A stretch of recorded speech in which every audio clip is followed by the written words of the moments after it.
Telangana Congress party రెండవ జాబితా MLA అభ్యర్థుల 45 మంది పేర్లు ప్రకటించగానే అసమ్మతి బగ్గున లేచింది.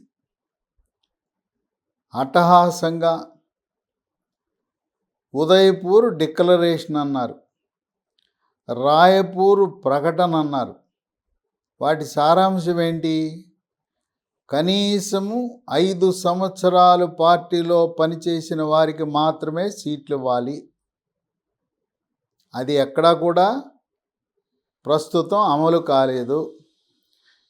24 గంటల ముందు చేరిన వారికి కూడా, ఇంకా కొద్దిమందికి అయితే 12 గంటల ముందు చేరిన వారికి కూడా టికెట్ ఇచ్చారు. ఏమైపోయింది 5 సంవత్సరాల సూత్రం అని ప్రశ్నిస్తున్నారు. ఇంకా ఒక కుటుంబంలో 2 సీట్లు ఇవ్వకూడదు అన్నారు. మరి బీఆర్ఎస్ పార్టీలో 2 సీట్లు ఇవ్వలేదని నిరసన తెలిపి ఈ మధ్య కాలంలో కొద్ది నెలల క్రితము పార్టీలో చేరిన మైనంపల్లి హనుమంతరావు, ఆయన కుమారుడు మైనంపల్లి రోహిత్కి ఏ ప్రాతిపదికన ఒక కుటుంబంలో 2 సీట్లు ఇచ్చారు అని చెప్పి సీనియర్ కాంగ్రెస్ నాయకులు ప్రశ్నిస్తున్నారు. చెప్పేదొకటి, చేసేదొకటి. ప్రకటనలు గొప్పగా ప్రకటనలు చేస్తారు, ఆచరణలో శూన్యం. ఎక్కడా కూడా సామాజిక న్యాయం అనేది లేదు. కాంగ్రెస్ పార్టీ అంటే రెడ్డి ఆధిక్యత కలిగిన పార్టీగా ముద్రపడిందని పార్టీ నాయకులే విమర్శిస్తున్నారు.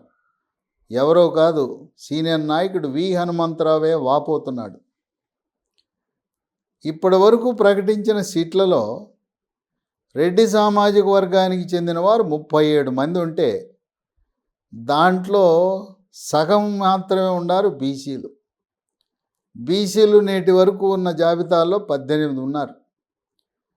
వాస్తవానికి తెలంగాణ ప్రదేశ్ కాంగ్రెస్ కమిటీ ఒక తీర్మానం చేసింది. 17 లోక్సభ సీట్లు ఉన్నాయి, ఒక్కొక్క లోక్సభ సీటు పరిధిలో 2 బీసీలకు ఇవ్వాలి అన్నారు. అంటే 34 సీట్లు బీసీలకు ఇవ్వాలి. వీళ్ళు ఇచ్చింది 18 సీట్లు. అంటే చెప్పిన దానికి తీర్మానంలో సగం మందికే ఇచ్చారు.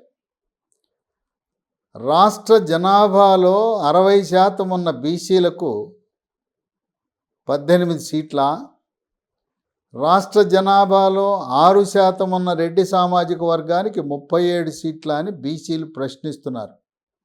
ఒక పక్క భారతీయ జనతా పార్టీ బీసీ ముఖ్యమంత్రి అని ప్రకటించి బీసీలకు అత్యధికంగా సీట్లు ఇచ్చిన పార్టీ బీజేపీ. బీజేపీ మొదటి జాబితాలో 52 సీట్లు ప్రకటిస్తే దాంట్లో 19 సీట్లు బీసీలకు ఇచ్చారు. అగ్రవర్ణాలతో సమానంగా, అగ్రవర్ణాల కంటే మించి బీసీలకు సీట్లు ఇస్తున్నారు. బీఆర్ఎస్ కూడా బీసీలకు అన్యాయం చేసింది. వాళ్ళ మొత్తం సీట్లలో 23 సీట్లు మాత్రమే బీఆర్ఎస్ పార్టీ బీసీలకు ఇచ్చింది. ఆ విధంగా కాంగ్రెస్, బీఆర్ఎస్ రెండూ కూడా బీసీలకు అన్యాయం చేసింది. ఓట్లు మావా, సీట్లు మీవా అని చెప్పి బీసీ వర్గాలు తెలంగాణ రాష్ట్రంలో ఆగ్రహావేశాలతో ఉన్నాయి. ఎలవేళలా పల్లకీలు మోసేది మేమేనా? మీరెప్పుడు పల్లకీల్లో కూర్చుంటారా? బీసీలకు తెలివితేటలు లేవా? బీసీలకు రాజ్యాధికారం ఎందుకు ఇవ్వరు? బీసీలు పరిపాలనా సామర్థ్యం లేదా? మేము పల్లకీలో కూర్చునే హక్కు మాకు లేదా? కనుక మా తడాకా చూపిస్తాం, బీసీల తడాకా చూపిస్తామని 113 కులాలున్న తెలంగాణ రాష్ట్రంలో 60% ఉన్న బీసీలు కంకణబద్దులై బీసీలకు ఎవరైతే అన్యాయం చేశారో వాళ్ళకు గుణపాఠం నేర్పిస్తాం, బీసీలను ప్రోత్సహించి బీసీలు ముఖ్యమంత్రిగా ప్రకటించిన ఆ పార్టీని ఆదరిస్తామనే ధోరణికి బీసీలు వచ్చారు. ఇక్కడ ఈ జాబితాలో చాలా ఆశ్చర్యకరమైన పరిణామాలు. ప్రదేశ్ కాంగ్రెస్ తీర్మానం ఏం చేశారు? అనుబంధ సంఘాలలో ఉండేవారికి ఒక్కొక్కరికి కనీసం ఒక అనుబంధ సంఘానికి ఒక సీటు ఇద్దామని నిర్ణయించారు. గతంలో హుజూరాబాద్ ఉప ఎన్నికలో పోటీ చేసిన ఎన్ఎస్యుఐ రాష్ట్ర అధ్యక్షుడు బల్మూరి వెంకట్కి మొండి చేయి చూపించారు. ఇక అలాగే రాష్ట్ర యువజన కాంగ్రెస్ అధ్యక్షుడు శివసేనారెడ్డి, ఆయనకి సీట్ లేదు. అంటే కాంగ్రెస్ పార్టీ అంటే వృద్ధ నాయకుల పార్టీయేనా? యువజన కాంగ్రెస్ వద్దా? అలాగే ఎన్ఎస్యుఐ విద్యార్థి విభాగం అంటే మీకు లెక్కలేదా? విద్యార్థులు లేకుండా, యువత లేకుండా, యువత ప్రతినిధి, విద్యార్థి ప్రతినిధులు లేకుండా కేవలం వృద్ధ నాయకులతో కాంగ్రెస్ పార్టీ ఎలా నిర్వహిస్తారు, ఎలా ముందుకు అడుగుతారని యువకులు ప్రశ్నించే పరిస్థితి వచ్చింది. 1994లో ఆనాడు కాంగ్రెస్ పార్టీ ఉమ్మడి రాష్ట్రంలో తుడిచిపెట్టుకుపోయింది. ప్రతిపక్ష హోదా కూడా రాలా. హైదరాబాద్ నగరంలో, గ్రేటర్ హైదరాబాద్లో ఒకే ఒకడు గెలిచాడు, పి జనార్దన్ రెడ్డి. ఆయనే ప్రతిపక్ష నాయకుడయ్యాడు. తెలంగాణ రాష్ట్రంలో, ఆంధ్రప్రదేశ్ రాష్ట్రంలో పెద్ద దిక్కు ఎవరంటే పి జనార్దన్ రెడ్డిగా మిగిలాడు. ఆయన నగరంలో కాస్తో కూస్తో ఆయన బతికున్నంత కాలం కాంగ్రెస్ పార్టీ ఉనికిని చాటింది. ఆయన మరణం తర్వాత దాదాపు కాంగ్రెస్ పార్టీ అడ్రస్ లేకుండా పోయింది. కార్పొరేషన్ ఎన్నికల్లో 150 సీట్లకు గెలిచింది 2 డివిజన్లు.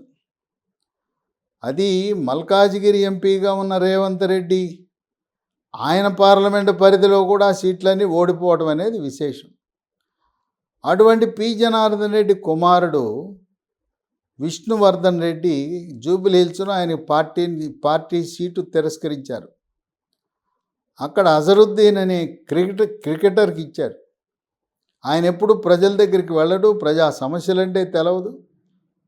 పైగా ఆయన హైదరాబాద్ క్రికెట్ అసోసియేషన్లో అవినీతి కార్యక్రమాలకు పాల్పడ్డాడని చెప్పి ఆయనపై నేరారోపణ చేసి కేసులు కూడా నమోదు చేయడం జరిగింది.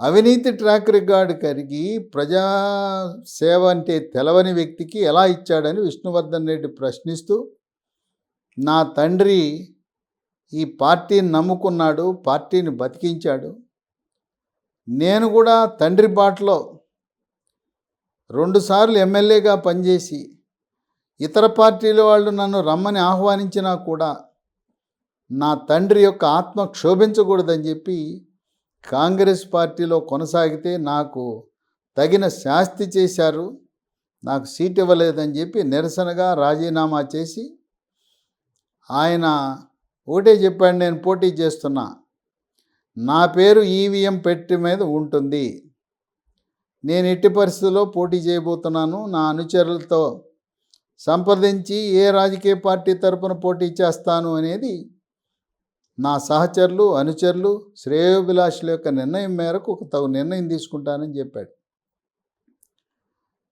నా సోదరి విజయారెడ్డికి ఖైరతాబాద్లో సీట్ ఇచ్చారా?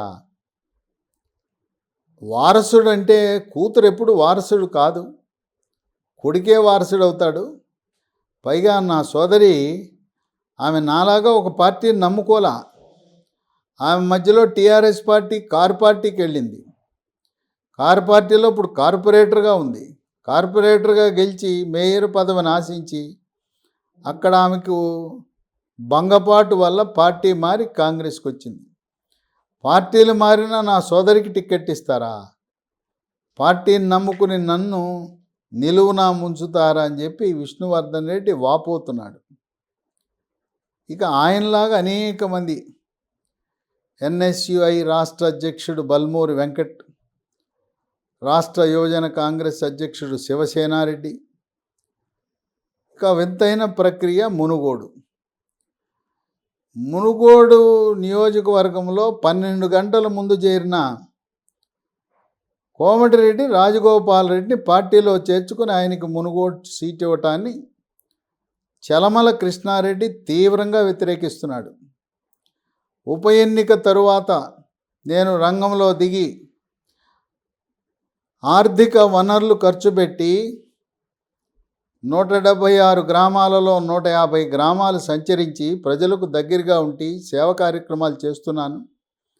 నన్ను కాదని ఎన్ని పార్టీలు మారే రాజగోపాల్ రెడ్డికి ఎలా సీట్ ఇస్తారని చెప్పి ఆయన ఆగ్రహంతో ఉన్నాడు. ఆయన కార్యాచరణ కూడా తన అనుచరులతో సహచరులతో సంప్రదించి ఆయన రాజీనామా చేసి ఇండిపెండెంట్గా కానీ వేరే రాజకీయ పార్టీపై సింబల్పై పోటీ చేసే అవకాశాలు ఉన్నాయి. మునుగోడు పరిస్థితి అగమ్యగోచరంగా ఉంది.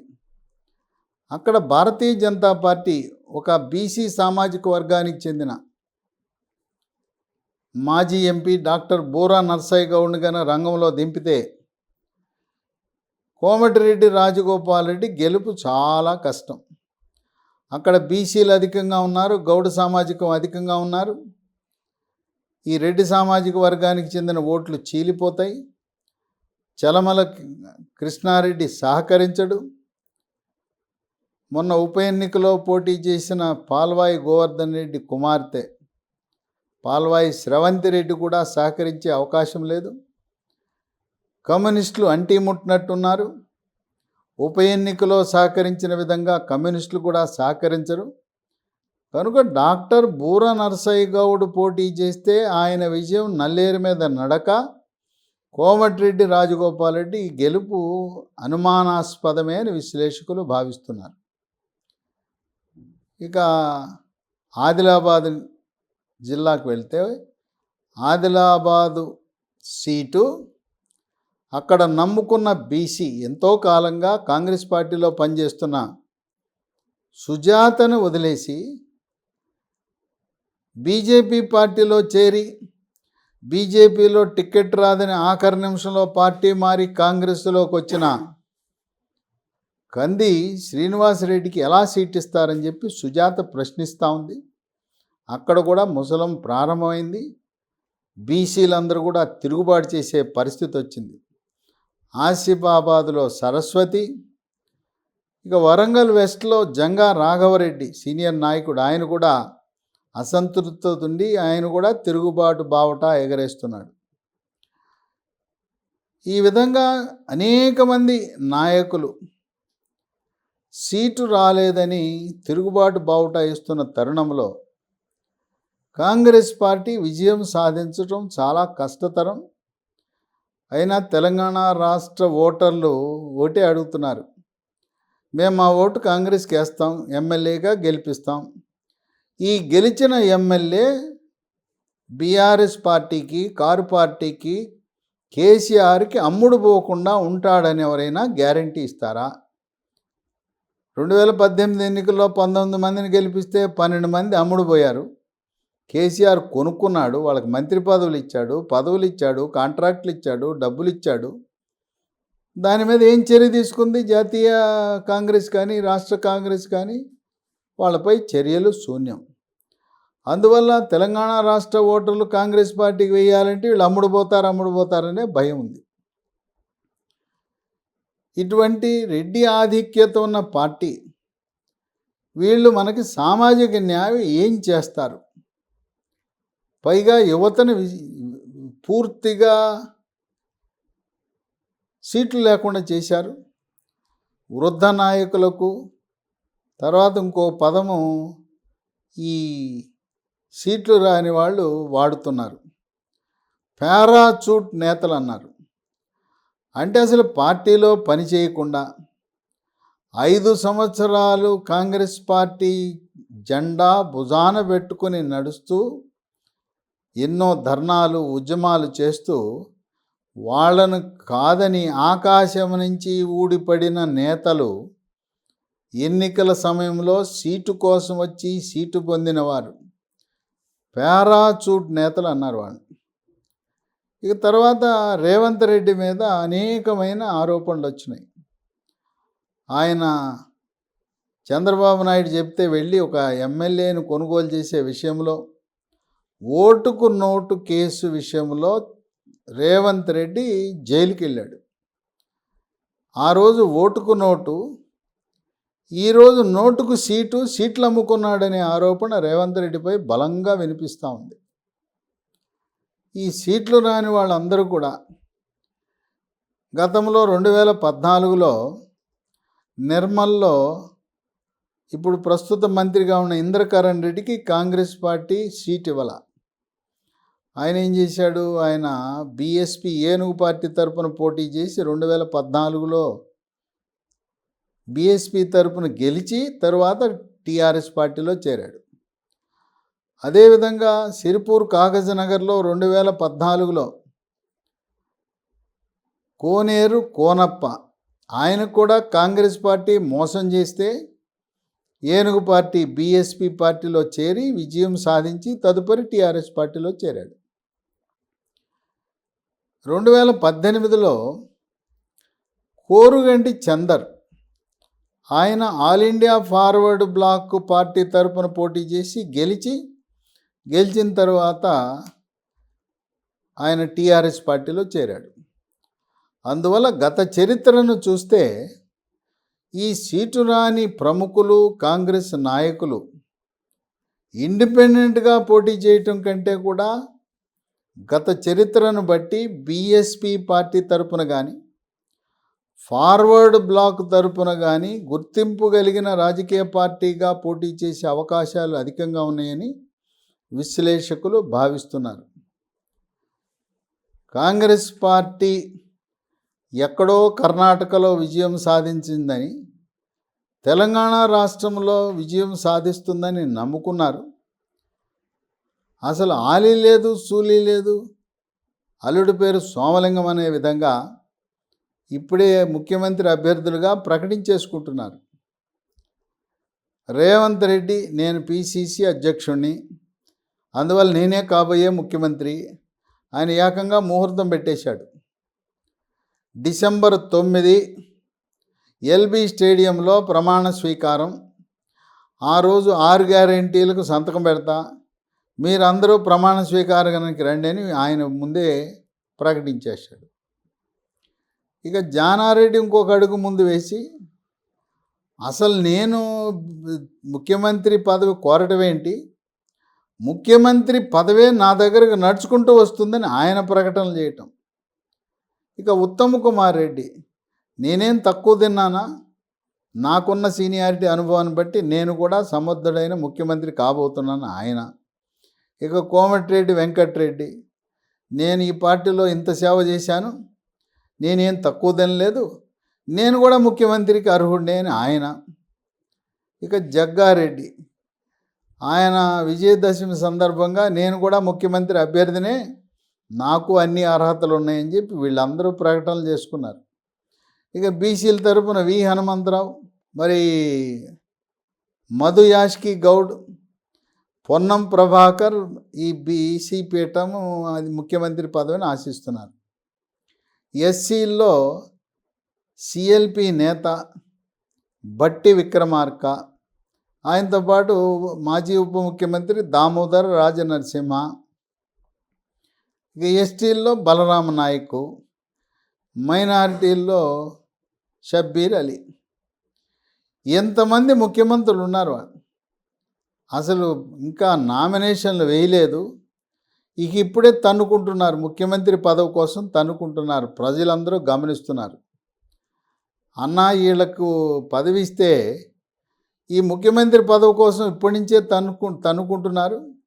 ఈ క్రమశిక్షణ లేని ఎమ్మెల్యేలు అమ్ముడుపోయే పార్టీకి ఓటేస్తే మనకి ఏం జరుగుతుంది అభివృద్ధి సంక్షేమం అని చెప్పి ఆలోచనలో పడ్డారు తెలంగాణ ఓటర్లు. ఇటువంటి పరిస్థితిలో కమ్యూనిస్ట్ పార్టీలు కూడా చాలా అసహనంగా ఉన్నాయి. వాళ్ళు కోరిన సీట్లు ఇవ్వాల.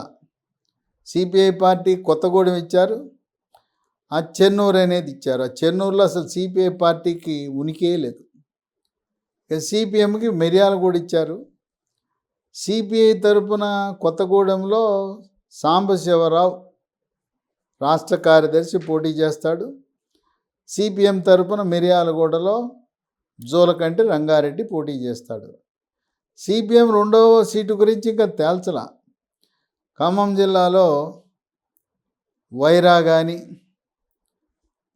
లేదు, మాకు మరొక సీటు ఖమ్మంలోనే ఇవ్వాలంటున్నారు సిపిఎం. ఇంకా రెండో సీటు గురించి ముడిపడి ఉంది. ఇక గొప్ప ఆశలతో వచ్చాడు పొంగులేటి శ్రీనివాసరెడ్డి. ఈ ఖమ్మం జిల్లాలో సీట్లన్నీ నేను చెప్పిన వాళ్ళకి ఇవ్వాలన్నాడు. ఆయన సికింద్రాబాద్లోనూ లేకపోతే శేర్లింగంపల్లిలో కూడా నేను చెప్పిన వాళ్ళకి ఇవ్వాలన్నారు. యథావిధిగా లోపల చేర్చుకునేదాకా రా అన్నారు. పొంగులేటి శ్రీనివాసరెడ్డికి ఆయన మాట సాగకుండా చేసేశారు. ఆయన గౌరవం లేకుండా చేశారు. ఆయన చెప్పిన వాళ్ళకి ఎవరికి సీట్లు వచ్చే పరిస్థితి లేదు. ఉమ్మడి ఖమ్మం జిల్లానే ఆయన మాట సాగటంలా, ఇంకా సికింద్రాబాద్లోనూ శేర్లింగంపల్లిలో ఎవరు ఇచ్చే పరిస్థితే లేదు. అందువల్ల పొంగులేటి శ్రీనివాసరెడ్డి నిరాశ నిస్పృహలతో ఉన్నాడు. ఈ కాంగ్రెస్ పార్టీ వాళ్ళు చంద్రబాబు నాయుడిని జైల్లో పెట్టారు కదా, ఈ బీజేపీయే దానికి కారణం అని చెప్పి ప్రచారం చేసి సీమాంధ్ర ఓట్లు, తెలుగుదేశం పార్టీ ఓట్లు, సానుభూతి పరులు, ఎన్టీఆర్ అభిమానులు, చంద్రబాబు అభిమానులు, సాఫ్ట్వేర్ రంగ నిపుణులు ఓట్లు పొందాలని ఆలోచించారు. ఎప్పుడైతే అమిత్ షా లోకేష్ని పిలిచి రాష్ట్ర అధ్యక్షుడు కిషన్ రెడ్డి, ఆంధ్రప్రదేశ్ అధ్యక్షురాలు పురంధరేశ్వరి సమక్షంలో చర్చలు జరిపారో, బీజేపీకి చంద్రబాబు నాయుడుకి అరెస్టుకి ఎటువంటి సంబంధం లేదని స్పష్టత ఇచ్చారు. ఆ ఆశలు కూడా అడి ఆశలైనవి. ఇప్పుడు భారతీయ జనతా పార్టీ జనసేనతో పొత్తు పెట్టుకుంది. పొత్తు పెట్టుకోవడం వల్ల సీమాంధ్ర ఓట్లు, మెగాస్టార్ చిరంజీవి కుటుంబానికి ఉండే అభిమానులు, కాపు, బలిజ, తెలగ, ఒంటరి, తూర్పు కాపు, మున్నూరు కాపు సామాజిక వర్గానికి చెందినవారు ఎప్పుడైతే బీజేపీ జనసేన పొత్తు పెట్టుకుందో, ఆంధ్రప్రదేశ్ రాష్ట్రంలో జనసేనకు తెలుగుదేశం పార్టీకి పొత్తు ఉండటం వల్ల ఆటోమేటిక్గా తెలంగాణ రాష్ట్రంలో ఉండే తెలుగుదేశం అభిమానులు, శ్రేణులు ఇక్కడ తెలుగుదేశం పార్టీ పోటీ చేయటం లేదు కనుక తెలుగుదేశం పార్టీకి ఉన్న ఆ ఓట్లన్నీ కూడా బీజేపీ జనసేన కూటమికి పడతాయి. ఇది కూడా కాంగ్రెస్ పార్టీ ఏదైతే ఆశించిందో మాకొస్తాయని. ఇక బీఆర్ఎస్ పార్టీ కేటీఆర్ వ్యాఖ్యలు సీమాంధ్ర వాసులను బాధపెట్టింది. వాళ్ళేదో సాఫ్ట్వేర్ రంగ నిపుణులు శనివారం, ఆదివారం వాళ్ళేదో శాంతియుతంగా నిరసన కార్యక్రమాలు చేస్తే ఇక్కడ ఈ ప్రాంతంలో మీరు చేయటానికి వీల్లేదు, అసలు మీకు తెలంగాణలో ఏం పని, ఆ పంచాయతీ ఆంధ్రప్రదేశ్ పంచాయతీ జగన్కిను చంద్రబాబు నాయుడికి ఉన్న పంచాయతీ, ఏదన్నా ఉంటే పోండి, మీరు అమరావతి పోండి, రాజమండ్రి పోండి, హైదరాబాదులో మీరు ఇట్లాంటి కార్యక్రమాలు చేస్తే కబడదారన్నాడు. దాంతో సీమాంధ్ర వాసులు మా ఓట్లు వేసుకుని 2018లో అధికారంలోకి వచ్చింది కారు, ఈరోజు మమ్మల్ని అవమానపరుస్తావా? అంబేద్కర్ ఇచ్చిన వాక్ స్వాతంత్ర్యం ప్రకారం, రాజ్యాంగం ప్రసాదించిన ప్రకారం శాంతియుత నిరసన చేసే హక్కు మాకుంది. పైగా శనివారం, ఆదివారం సెలవు దినాల్లో మేమేదో పోలీస్ శాఖ వారి సహకారంతో చేస్తుంటే కేటీఆర్ మమ్మల్ని విమర్శించటం, మమ్మల్ని వాడుకుని వదిలేశాడు. తెప్ప ఎక్కినంతసేపు ఓడమల్లన్న అని తెప్ప దాటిన తర్వాత బోడిమల్ల అనే విధంగా సీమాంధ్ర వాసులను, సాఫ్ట్వేర్ రంగ నిపుణులను కేటీఆర్ భాష తీవ్రమైన అసంతృప్తి, బాధను కలిగించింది. అందువల్ల తెలంగాణ రాష్ట్రంలో 35 నియోజకవర్గాల్లో సీమాంధ్ర వాసుల యొక్క ప్రభావం ఉంటుంది. వాళ్ళే గెలుపు ఓటముల్ని శాసిస్తారు. ఈ 35 నియోజకవర్గాల్లో ప్రస్తుత పరిస్థితులలో భారతీయ జనతా పార్టీతో జనసేన కూటమిగా ఏర్పడటం వల్ల సీమాంధ్ర ఓటర్లన్నీ కూడా ఈ కూటమికి పడే అవకాశం ఉన్నది. ఎటు చూసినా కూడా మేమే రాష్ట్రాన్ని ఏర్పాటు చేసినప్పుడు 2014లో కాంగ్రెస్ పార్టీకి వచ్చినాయి 21 సీట్లు. అన్ని పార్టీలు కలిసి ఒక మహాకూటమిగా ఏర్పడి ప్రభుత్వ వ్యతిరేక ఓటు చీలకూడదని 2018లో పోటీ చేస్తే గెలిచిన సీట్లు 19. ఆ 19లో 12 మంది కాంగ్రెస్ ఎమ్మెల్యేలు అమ్ముడుపోయారు. కనుక 2014లో, 2018లో 21, 19 గెలిచి మళ్ళీ అదే సంఖ్యకు పరిమితం అవుతుందని, 20 సీట్ల కంటే దాటే అవకాశం లేదని రాజకీయ విశ్లేషకులు భావిస్తున్నారు. ఉమ్మడి ఆంధ్రప్రదేశ్లో కూడా 1989లో అధికారంలోకి వచ్చిన తదుపరి 2004లో అధికారంలోకి వచ్చిన ఆ రోజు తెలంగాణలో సీట్లు చాలా తక్కువ వచ్చినాయి కాంగ్రెస్ పార్టీకి. ఆ రోజు చెన్నారెడ్డి ముఖ్యమంత్రి అయినా, రాజశేఖర రెడ్డి ముఖ్యమంత్రి అయినా, రాయలసీమ సీమాంధ్రలో సీట్లతోనే కాంగ్రెస్ పార్టీ అధికారంలోకి వచ్చింది. 1983 నుంచి అన్న ఎన్టీ రామారావు పెట్టినప్పటి నుంచి కూడా ఎన్టీఆర్ టీడీపీ పార్టీ ద్వారా బీసీలకు రాజ్యాధికారం ఇచ్చిన దాన్ని మనసులో పెట్టుకుని నేటికి కూడా బీసీలు కాంగ్రెస్ పార్టీకి దూరమయ్యారు. ఆ ఎన్టీఆర్ బాటలో మళ్ళీ ప్రధానమంత్రి మోదీ, భారతీయ జనతా పార్టీ అడుగులు వేస్తూ బీసీలను హక్కున చేర్చుకుని బీసీలకు రాజ్యాధికారం ఇచ్చి బీసీలకు అధిక సంఖ్యలో సీట్లు ఇచ్చి ఏ రాజకీయ పార్టీ ఇవ్వనన్ని సంఖ్యాపరంగా బీసీలకు సీట్లు, ఎమ్మెల్యే సీట్లు, బీసీ ముఖ్యమంత్రిని ప్రకటించడం ద్వారా కమలం పార్టీ డబుల్ ఇంజిన్ సర్కార్ స్థాపించాలనే కృతనిశ్చయంతో ఉన్న తరుణంలో కాంగ్రెస్ పార్టీ సీటు కేటాయింపులలోనే చతికిలబడి తీవ్రమైన ఆరోపణలు, సీట్లు అమ్ముకున్నారు, ధనిక వర్గాలకు ఇచ్చారు, బీసీలను పూర్తిగా విస్మరించారు, బీసీలకు ఇస్తానన్న 34 సీట్లు ఎక్కడ పోయినాయి, ఎందుకు ఇవ్వరు అని చెప్పి ప్రశ్నిస్తూ సీనియర్ నాయకులైన వి హనుమంతరావు, మహేష్ గౌడ్, పొన్నం ప్రభాకర్, మధు యాష్కి వీళ్ళందరూ కూడా తీవ్ర అసంతృప్తితో ఉండి నిరసన తెలియపరిచిన రెడ్డి ఆధిపత్యం ఉన్న కాంగ్రెస్ పార్టీలో వీళ్ళ మాట చలామణి కాకుండా ఉన్నది. జాతీయ అధ్యక్షుడు మల్లికార్జున ఖర్గే కానీ, కేసీ వేణుగోపాల్ కానీ ఈ రెడ్డి సామాజిక వర్గం యొక్క ఆధిపత్యాన్ని నిలువరించడంలో పూర్తిగా వైఫల్యం చెందారని చెప్పి విశ్లేషకులు భావిస్తున్నారు. ఏదేమైనా కర్ణాటక ఫలితాలు తెలంగాణ రాష్ట్రంలో ఇక్కడ అటువంటి ఫలితాలు రావు అని చెప్పి ప్రజల నాడి సూచిస్తున్నట్టుగా విశ్లేషకులు భావిస్తున్నారు.